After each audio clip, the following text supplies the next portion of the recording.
मेरे पास ये सप्ताह पहले एक एमओयू जो है वो मेरे पास आया, तो वो है ये एमओयू हमारा गुजरात की आईआईटी वडोदरा और हमारे दमन दीव एडमिनिस्ट्रेशन के, दमन दीव और दादरा नगर हवेली के एडमिनिस्ट्रेशन के बीच में हुआ है memorandum of understanding between UT administration of Dadra and Nagar Haveli and Daman and Diu and Indian institute of information technology Vadodara Gujarat. कितनी तारीख को? तो उन्होंने इसमें 9 अक्टूबर 2020 में इन लोगों ने आईआईटी वडोदरा के साथ इन लोगों ने एक एमओयू किया है। अभी मैं इसलिए कह रहा हूं कि आईआईटी के साथ इन लोगों ने, मेरी नजर में एमओयू नहीं है ये तो हमारे यहां कहते हैं ना कि डीड ऑफ सेल एग्रीमेंट, और हिंदी में कहते हैं विक्रय करार। मेरी नजर में तो वही है, क्योंकि एमओयू तब होता है जब दोनों पार्टियों का उसमें फायदा हो। मगर ये मैंने जो मेरी समझ के हिसाब से मैंने ये एमओयू को पढ़ा है, उसमें दमन दीव का कोई फायदा नहीं है, सिर्फ फायदा है तो आईआईटी वडोदरा का, क्योंकि कॉलेज हमारी, मकान हमारा, जमीन हमारी, जमीन के सहित तमाम इंफ्रास्ट्रक्चर्स हमारे प्रदेश के, साधन सामग्री हमारी, और हर साल 2 करोड़ रुपए का फंड भी हमारा, और फायदा उसके बदले में बाबा जी का ठुल्लू। तो उसको एमओयू कहे, करारनामा कहे, या बस फिर उसको सेल एग्रीमेंट कहे। मजे की बात है कि कॉलेज हमारा, रुपया फंड हम देंगे, सब कुछ हमारा, और 75% उसकी सीटें वो ऑल इंडिया के लिए ओपन है, और बची 25% सीटें ये विदेशी लोगों के लिए है, जो फॉरेन के स्टूडेंटों के लिए है।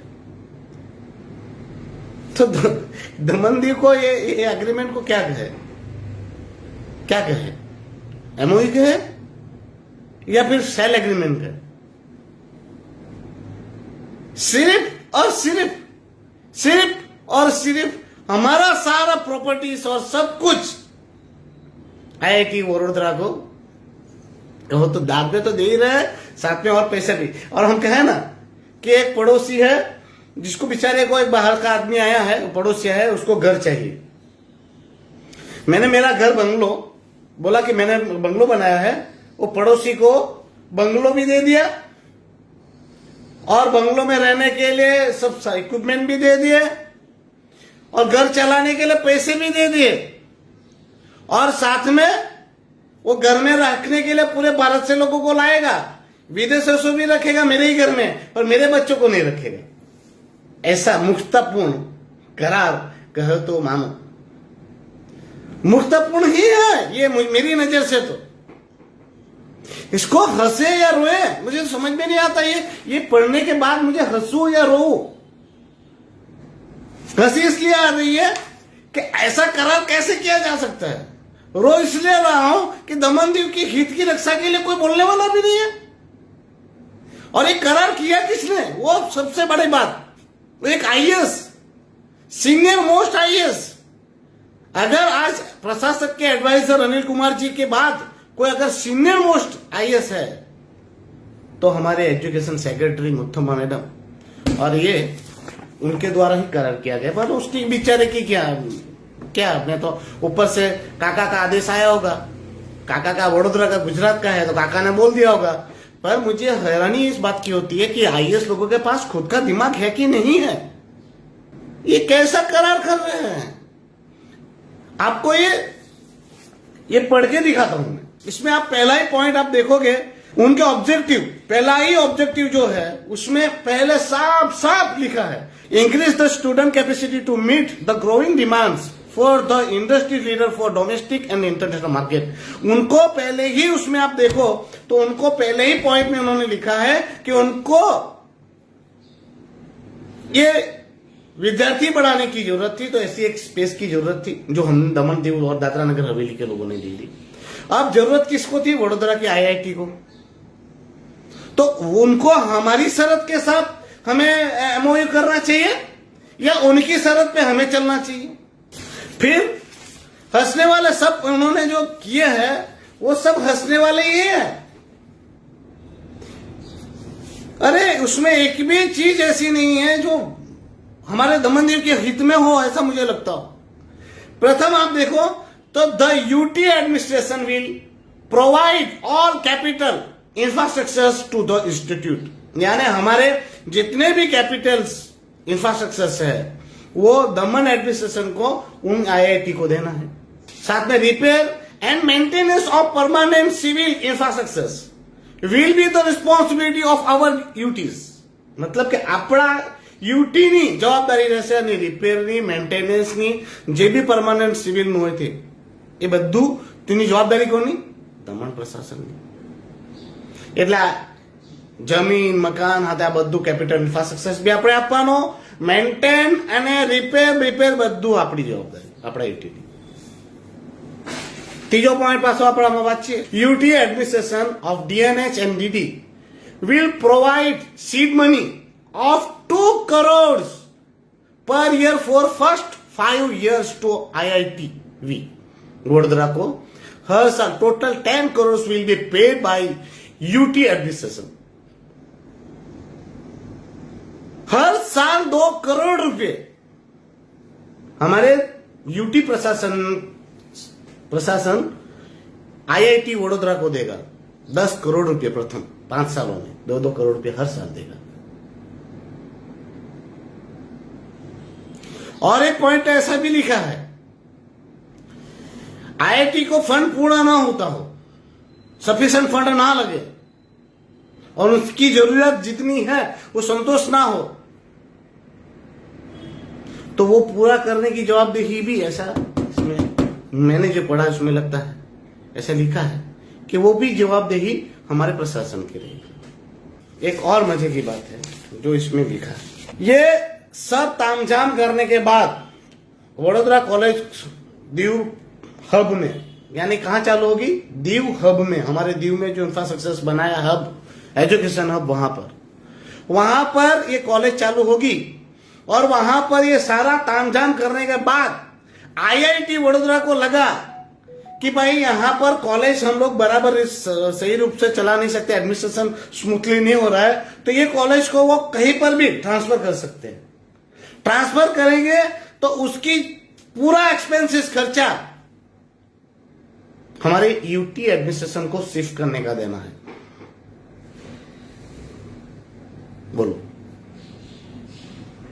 यानी उनको कल को लगा कि भाई दीव में तो वो सब एडमिनिस्ट्रेशन इनको दूर लग रहा है, हमसे हो नहीं पा रहा है, तो ये लोग शिफ्ट करेंगे कॉलेज को और उनका खर्चा भी हमारे एडमिनिस्ट्रेशन को देना है।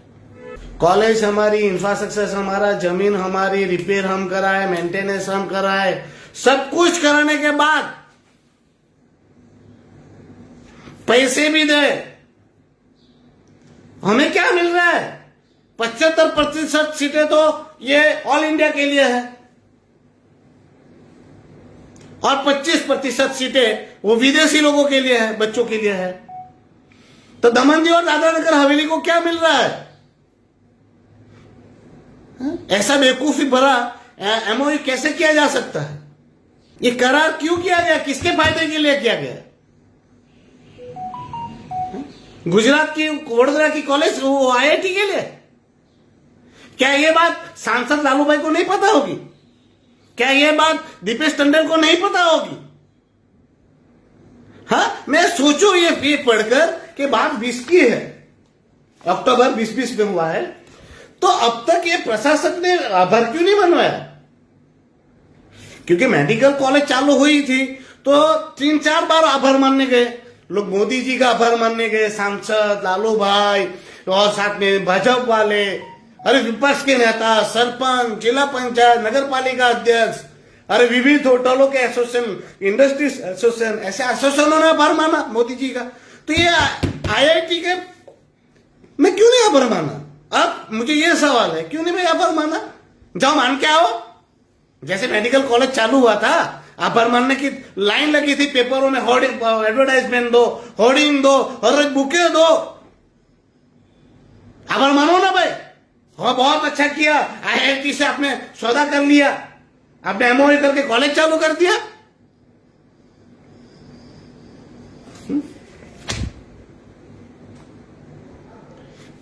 अरे आज ये एमओयू क्या है? अब कौन गारंटी लेगा कि कल को हमारे जो कॉलेज, मेडिकल कॉलेज है एमबीबीएस की, उसका ऐसा एक एमओयू हो जाए? और उन्होंने भी ऐसा कर दिया कि 75% ऑल इंडिया, 25% विदेशी, तो हम क्या करेंगे? फिर बनेंगे डॉक्टर?